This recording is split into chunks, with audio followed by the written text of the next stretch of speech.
Bienvenue dans cette nouvelle vidéo de Lexical Info.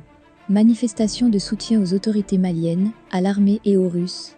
N'oubliez pas de vous abonner à Lexical Info juste en bas de cette vidéo.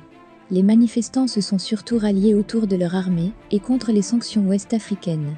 Plusieurs centaines de Maliens se sont rassemblés vendredi à Bamako pour soutenir la junte, l'armée et la coopération militaire avec les Russes, dénoncée par les Occidentaux, ont constaté des journalistes de l'AF. Les différentes organisations qui avaient appelé à se rassembler sur la place de l'Indépendance avaient aussi en ligne de mire, pour certaines, les sanctions ouest-africaines toujours en vigueur contre le Mali et la présence sur le territoire malien des milliers de casques bleus de la mission de l'ONU, MINUSMA, dont le mandat est soumis à renouvellement en juin. Le retrait de la France, engagée militairement au Mali depuis 2013, et l'appel à l'aide à la Russie, figuraient alors parmi les principales demandes des manifestants. La France et ses alliés européens ont depuis lors annoncé leur retrait après des mois de dégradation diplomatique. Les Russes, mercenaires de la société privée Wagner selon les Occidentaux ou instructeurs déployés en vertu d'une légitime coopération entre États selon les autorités maliennes, se sont au contraire fait de plus en plus présents.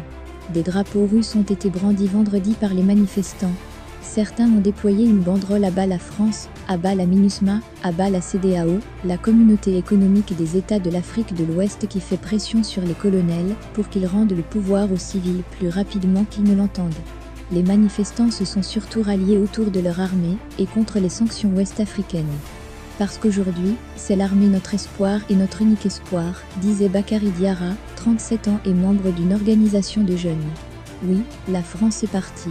Maintenant, que peut faire le Mali, c'est aussi de ça qu'il s'agit, disait Awa Kamara, de la Ligue des musulmanes. Nous souhaitons que Dieu montre le chemin de la sagesse à la CEDEAO, à l'Union africaine et à la communauté internationale pour que le Mali sorte de cette situation, disait Gabriel Koulibaly, membre d'une organisation de jeunes chrétiens. En attendant, nous sommes maliens, nous soutenons l'armée. Les autorités revendiquent une montée en puissance difficilement vérifiable contre les djihadistes qui sévissent dans le pays depuis 2013. Le pays est par ailleurs plongé dans une crise économique profonde, dont l'embargo sur les transactions commerciales et financières imposées par la CEDEAO aggrave les retombées. Merci pour votre aimable attention et n'oubliez pas d'activer la cloche de notification pour recevoir les prochaines informations.